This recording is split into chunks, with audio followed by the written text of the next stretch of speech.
Olá, pessoal. Bom, chegou a caixa agora de manhã. Campanha 10. Estão vendo? Anota. Vamos lá. Bom, não teve muito pedido, né? Só peguei algumas coisas assim pra mim, ou pra passar o pedido dos outros, porque não deu muito. Vem as revistas, vem muita revista. Tem um pouquinho até. Duas revistas da Avon Avon lá. E uma moda e casa. Uma só. Super oferta. E Avon comigo, né? Beleza. Isso aqui é porque eu tô no meu quarto pedido.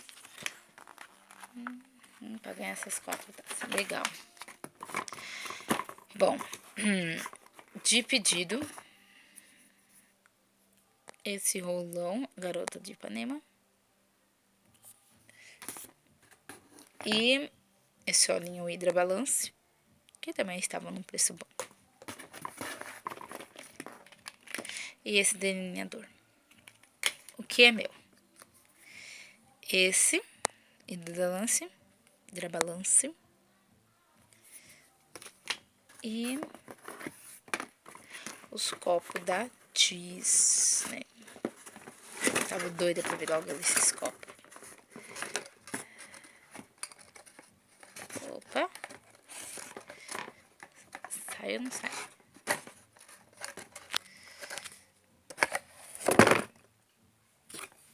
Enormes. Lindos. Lindo, lindo, lindo, lindo, lindo.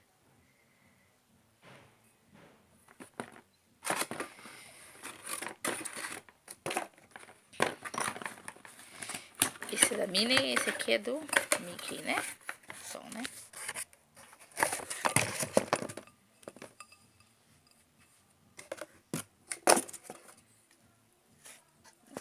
Lindos.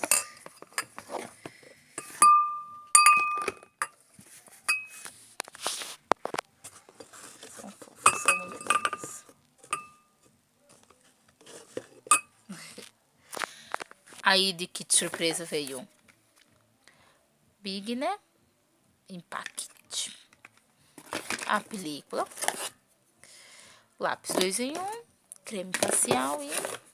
Opa. Cadê o outro? Sumiu. Achei. 2 batons da cor...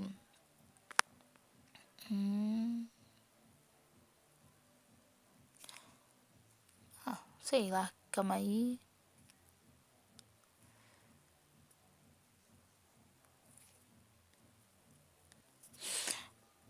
Coral Desejo, né? Mas nem sei lá se a cor é assim mesmo, mas eu acho que é assim, porque essa daqui é laranja e energia.